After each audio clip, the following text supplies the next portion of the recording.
Hi, welcome to Pennsylvania Newsmakers, and as always, thanks for watching. Well, we had a big primary. I think we did. Not a lot of voters turned out. We'll have the big stories of the week following these words. This is Pennsylvania Newsmakers, a fast-paced, unrehearsed weekly discussion with and about the leaders who shape your world. And now, here's your host, Terry Madonna. Hi, welcome back to the program. Well, before we get into the subject matter, 16 years and counting, Pennsylvania Newsmakers on the air. Who would have thunk it when we started? I want to thank our viewers around the state and on WGAL. I want to thank you for making us, other than Meet the Press, the #2 Sunday morning talk show. And it's because you, our viewers, and great guests like we have on today. Talking about guests, let me go to a couple of them. We have Laura Olson with the Pittsburgh Post-Gazette, John Micek with the Allentown Morning Call, regulars on the program. And sitting here to my right, that's figuratively speaking, right? On the right is Keegan Gibson. He's the managing editor of Politics PA. Welcome all. All right, before we get into the business of the elections, Laura Olson, we had quite an amazing week politically, but we also had an unusual week judicially. A long-term lawmaker was convicted of multiple counts of public corruption. His name is Bill DeWeese. He represents Greene County and some other counties in western Pennsylvania, but there's some oddities in that. Take it away, Laura. Sure. Bill DeWeese, a 35-year State House member, turned in his letter of resignation on Monday. At noon on Tuesday, he was no longer a member of the State House, and that afternoon he was sentenced to 2.5 to 5 years in prison for the charges you just talked about. And what else happened on Tuesday evening? Later Tuesday evening, well, all day Tuesday, 3,000 Greene County and surrounding area Democrats voted for Bill DeWeese to return to the State House for the upcoming legislative session. He will not be able to do so because he will be reporting to prison next month. He would be, if he has said that he hopes that the conviction will be overturned on appeal, but convicted felons are not allowed to serve in the state legislature. But John, he stays on the ballot, right? He does. That's an oddity, right? It's one of the great things about Pennsylvania politics. You can go to jail and still stay on the ballot. I mean, there was a court decision allowing him to stay on. There's the potential now, though, because that seat is vacant, possibly, we were talking about this morning, a potential special election down there in the 50th Legislative District in Greene and Fayette counties to fill out the balance of his unexpired term. And there'll be a lot of pressure, I guess, to get him off the ballot. Wouldn't you say so? The state party and others have said, you know. Yeah, this, kind of makes the state party look bad and gives Republicans an easy punch to throw at them.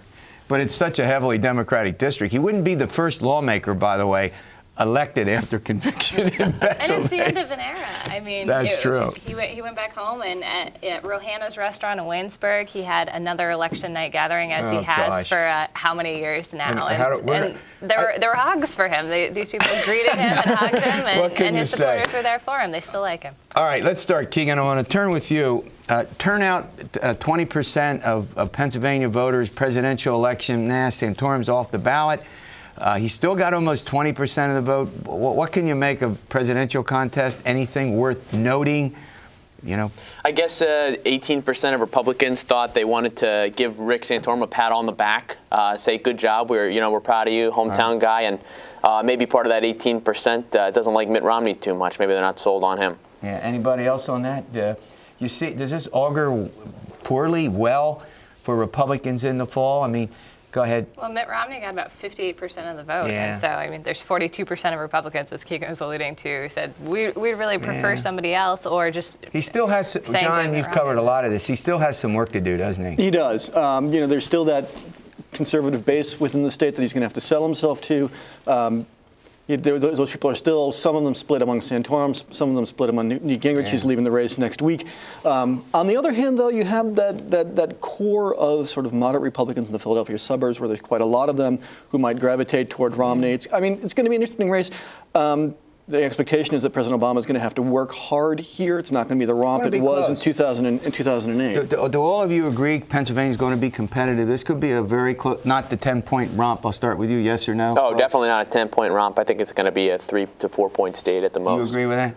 Absolutely. You agree? Well, that'll give us all something to do anyway. If there's a 10-point fingers crossed. Yeah, if there's a 10-point romp. No, at any rate. Obama folks were fired up. I mean, we saw there were canvassing stickers on doors in Midtown Harrisburg, and Barack Obama is unopposed in the primary. They wanted to make sure that they didn't have like the protest vote, people voting, you're writing in names or I was getting text alerts. I mean, I'm still on their text and email list from 2008 and getting text alerts throughout the day. Make sure you go out and vote for the president. I mean, they're very mobilized here. They're not taking it for granted. All right, let's run to a break. When we come back, we have to talk about the Senate Republican primary. The winner, Tom Smith, he'll get to run against Bob Casey. What a contest that was.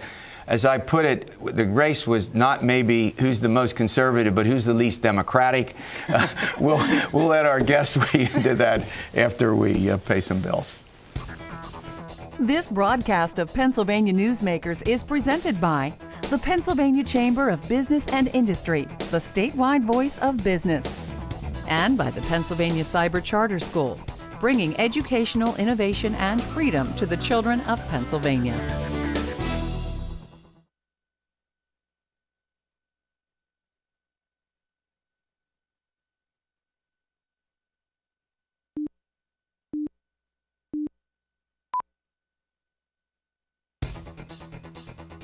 This broadcast of Pennsylvania Newsmakers is brought to you by BetterSaferRoads.com. To voice your support for safer highways and less traffic congestion, visit BetterSaferRoads.com. And by the Pennsylvania Manufacturers Association. Business in Pennsylvania is our business. Hi, welcome back to the program. We're chatting with some of the state's leading journalists. We now figured out that we're going to have a competitive presidential race next year. Let's talk, not arguably, one of the more fascinating races, John Micek, was the Republican nomination for the United States Senate. 5 candidates. I joked and said, who's the least Democratic? Take that and run with it. Yeah, exciting is kind of relative in this race. I mean, it was a bit of a snoozer. But I mean, there's dueling throughout the campaign between Tom Smith, a coal baron from Armstrong County, and Steve Welch, this entrepreneur from Chester. Mr. Smith had a long history as a Democrat. Mr. Welch, in 2008, cast a protest vote for Barack Obama. He made a donation in 2006 to former Congressman Joe Sestak, which drove Republican activists in the Philly burbs just mental. And they spent most of the time sparring back and forth, and getting literally, Keegan probably attest to this, getting daily emails saying he's more Democratic. No, he's more Democratic. And that's what I said. Who we voted for in those past Democratic primaries? Who's the least go ahead, pick it up. Who's the least Democratic? That was sort of what they were arguing about. As you can imagine, it depends on who you ask. So Tom Smith was a Democrat for 42 years, but he says he's one of those Western PA Democrats, and he'd given over $250,000 to Republican candidates and causes over his lifetime. So that was sort of his safety. Whereas Steve Welch was a Republican for life until 2005. He switched to the Democratic Party, supported Sestak, voted for Obama in the primary. He says he voted for McCain in the general, and then switched back in 2009, and he ran for Congress twice. Well, here's my question. When you take a look at Welch, he says he left the Republican Party in 2005 because it was spending too much. What does he think the Democrats do if no, right? I mean, isn't that what he said? Basically, that's a candidate trying to look after his Achilles heel and not able to do so, not being able to pull it out. Good point. All right, Laura. Well, it didn't work enough, apparently, for Steve Welch, because he came in third on Tuesday. Now, I have to ask you this question. Governor Corbett endorsed him. There are questions about how much of his heft he threw behind it, whether he campaigned enough, raised enough money. Some Republicans are saying, no one will remember this. This doesn't matter. But he did sort of force the Republican Party to take. Go ahead. The heft we saw was in February at the Republican State Committee, where Tom Corbett was literally taking state committee members aside and saying, you should vote for Steve Welch tomorrow. We'd like to give him the endorsement. It was fairly heavy-handed, but after that, we didn't see anything else from the governor. That was pretty much where his support for Steve Welch. That was sort of the central feature, right? That he didn't go out and do much after he held two fundraisers for him. Two fundraisers for Welch. One out east, one in the west, maybe one more. Brian Nutt, his politics guy, was saying. So maybe 3 for Welch. He was in a mailer for the statewide slate and robocalls in the final week. And the way it was explained to me is that Corbett basically did this. He'd assembled this slate of candidates. He had John Marr and Diana Erie Vaughn out west for treasurer and auditor general. Right. Hopscotch across the state to Cumberland County. You've got Dave Freed for attorney general. So we need now you need to go somewhere out east. Well, who you got? You got Welch, and that's where a lot of Republican voters are. Unfortunately, Welch had those issues with the suburban chairman, and there were troubles, in fact, setting up fundraisers for him in Delaware and Chester County. I mean, they said they would go along with the endorsement, but when it came down to it, they looked after delegates, they looked after their local people, and they looked after Dominic Pileggi. The deeper story behind that is that Governor Corbett, way early in the process, there were two gentlemen running for Attorney General, Dave Freed from Cumberland County, Senator Rafferty from Montgomery County. Exactly. And Rafferty drops out, is that correct? That's right. Drops out at behest of the governor. Basically, the governor wants Dave Freed to be the candidate. So he gets Rafferty out. He pushes him out. He gets all the Southeast chairmen to stop backing him. But Corbett says, I want to throw you guys a bone. I want to make up for it. So I'm going to support your guy, Steve Welch, for Senate, except Steve Welch wasn't their guy. As John noted, he had sort of tenuous relationship with some of the chairmen. But all in all, I mean, maybe some of the Republican strategists are right. In the long run, it's not going to make a big difference in terms of, It's more interesting in how it shows how Governor Corbett is getting involved or not getting involved in state politics. He's kind of getting involved at the beginning, and then whether or not he carries things through. My sense is that, John, let me ask you this question. He's been a career prosecutor. I don't know that the politics thing is that comfortable for him. I mean, you've all interviewed him. I've interviewed him. I just get the sense that, he would prefer not to engage in this, or am I wrong? I mean, those of us who cover him know he's very managerial. He's very CEO-like. I think he likes delegating. I think, that portion of the job. I think he does politics because he has to do politics. I mean, that's my sense. You think about it, Terry. I mean, like, governors traditionally are the heads of the party. Right. But you cast him against, say, the last two really strong Republican figures in the state. Who love politics. Tom Ridge and Rick Santorum, who are political animals through and through, and raised scads of money and were very activist on behalf of the party. And Governor Rendell. Governor Rendell. Governor Rendell. For the Democratic Party. He would go out and campaign for anybody, right? That's right. That's exactly right, He still was this time around. Yeah, that's right. Well, that didn't work so well for some of his candidates. You look at Tom Corbett, it's a real contrast between all three of those figures. He does politics. It's different. Yeah, it's not good or bad. And he does what he does. Yeah, he's a former prosecutor. I don't know that he has this tremendous comfort level, and I don't think that's necessarily a criticism. It's just an observation that he just may not be as comfortable doing that, right? On the other hand, like Senator Toomey was actually pretty helpful. Yeah, Pat Toomey, maybe we'll see Republican candidates looking to him for his support more than they're looking to the governor. Yeah, that's true. All right, well, look, let's run to a break, and when we come back, I want to talk about, we'll switch parties and go to the Attorney General race on the Democratic side, low-key. If John thought the Republican race was low-key, how about this? But I'm telling you, there's some very interesting dimensions to this.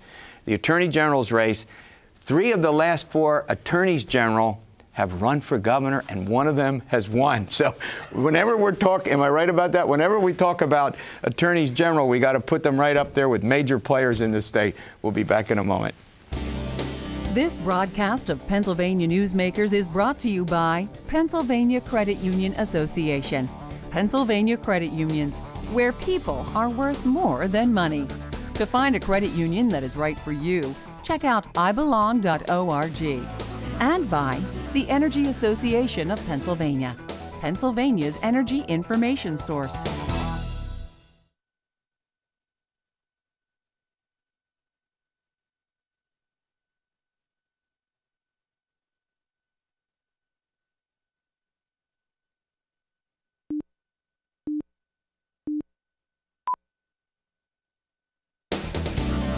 This broadcast of Pennsylvania Newsmakers is presented by the State System of Higher Education. 14 state-owned universities. The state system is the largest provider of higher education in Pennsylvania. And by the Hospital and Health System Association of Pennsylvania, working towards a healthy Pennsylvania.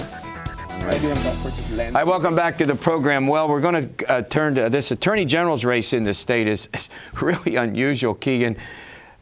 You've got all sorts of things going on. Kathleen Kane wins, not overwhelmingly, 5 or 6 points, I think, when the final numbers are out, over Patrick Murphy, former congressman, kind of a politician type. Talk about the 2 or 3 things that really mattered in the Attorney General's race. I think you can kind of sum that race down to 2 letters, TV. TV, okay. Kathleen Kane had a clear message. I'm a prosecutor. I've tried 3,000 cases. At the end of the day, the average voter, when they think about the Office of Attorney General, that's what they think of. So I think she made that case better on TV, where most of the battle was fought. another thing is, being a woman running statewide in a race where, the average voter doesn't know either candidate until the last couple of, minutes. Gender in a Democratic primary, I would say definitely. Yeah, in fact, she emphasized that in her campaign interaction. Her ad emphasized that she would be the first female elected attorney general. Yeah. So you know what? Some of the national considerations come into play here, John Micek.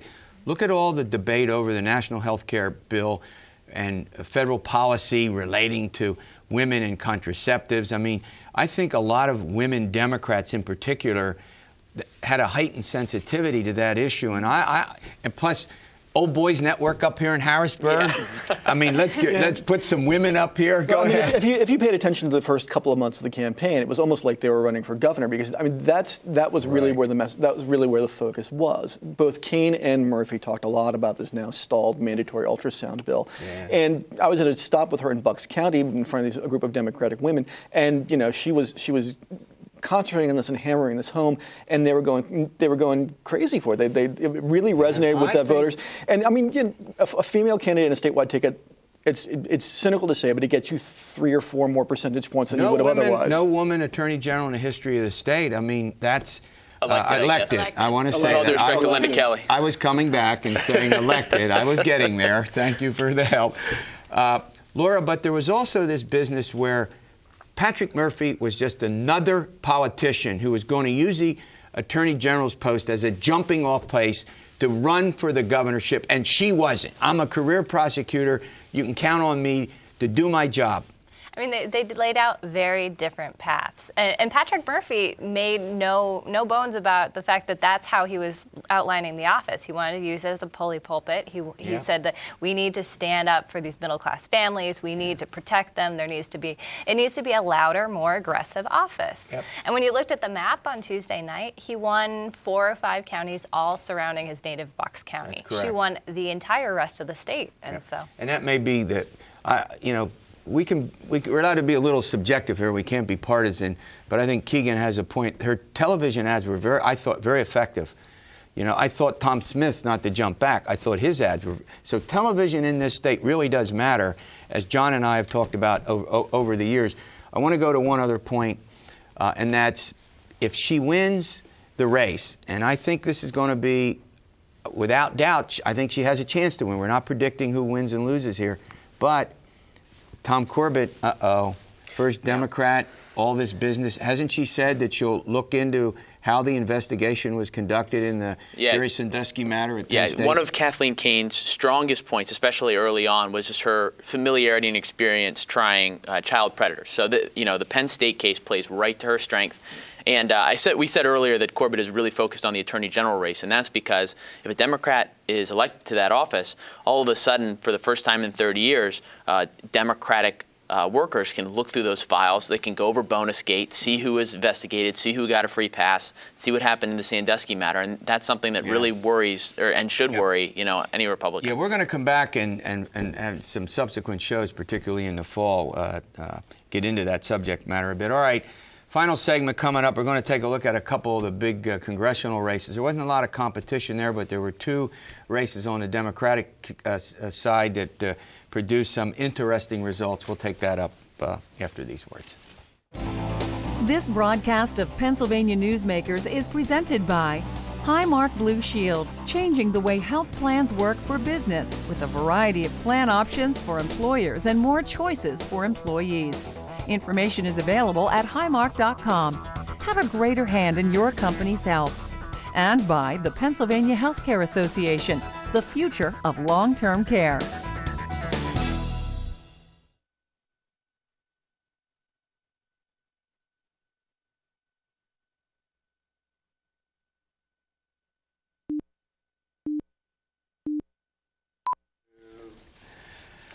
Hi, welcome back to the program. Well, a couple of big congressional races. Laura, I think I'm back to you. Let's talk first of all about Kritz Altmaier out in the West. The Republicans who controlled the process forced 2 Democrats to run against each other. Big surprise out there. Mark Kritz defeats Jason Altmaier. But Altmaier has 2/3 of the district. of the new district were his old constituents. What happened out there? On election night, after he had declared victory, Kritz said, I looked at this district when it was drawn, and I was upset. I was sad. I thought I was going to lose. And the voters in Cambria and Somerset County came out in force for him, and they were able to overcome the massive Altmaier tallies out in the rest of the district. The other aspect here was, boy, there was a huge pressure on the unions to deliver. I mean, was it 20? Did I read something like 20? We don't have to be exactly correct. Something like 20 unions endorsed. Oh, yeah. Go ahead. Basically, every major union in the state and the district endorsed Kritz, and yeah, the pressure was on. I think they made something like 3,000 calls and 10,000 door knocks. And basically, they got double the voter turnout in Kritz's part of the district versus Altmaier's, which is, definitely a good way to show that you can still flex your muscles. And that's strong union country. I mean, Absolutely. If you want to have a place where, other than the city of Philadelphia, and maybe some parts of Lackawanna and Luzerne, could you imagine that's out where your newspaper, of course, cover unions really strong. Altmaier didn't seem to have the passion. Is that fair? A lot. Go ahead. And he had a problem early on with his ballot petitions. That ended up going into a courtroom to be decided whether some of these petitions were valid. He almost got thrown off the ballot. In the end, he stayed on, but it was an early warning sign that there were issues with his organization. All right, John, the other one, Tim Holden, another redistricted member of Congress, shifted his district from the Susquehanna Valley, South Central PA, up to the Northeast, Scranton, and a good part of Luzerne County, defeated by Matt Cartwright, a prominent lawyer from Scranton. Give us your brief version of that. 10-term incumbent Tim Holden, who just a decade ago was redistricted into the 17th district in another sort of steel cage match, lost by 15 points to Matt Cartwright in a district where he had more than 75% of it was new territory. Right. Theoretically, this was supposed to work. He would come down, he'd go up into Scranton, heavily Democratic territory, come down into Easton in the Lehigh Valley, where my newspaper is. It was supposed to work. It just didn't. There were so many new people for him to meet. The introductory ad was a little bit on the stale side. There was some anti-incumbent sentiment in the Northeast as well. A couple of Democratic House members up there got knocked off. That may have bled into the race as well. And there was just a general sentiment that he didn't run the best campaign in the world. The other aspect of this is the old district. I think it was something like 4% Republican. The old district. So, in other words, Holden could be a blue dog, a moderate conservative Democrat in that caucus in Harrisburg. In Washington, and he didn't vote for the health care bill. That became a big issue up there. The new district is something like 20% Democratic.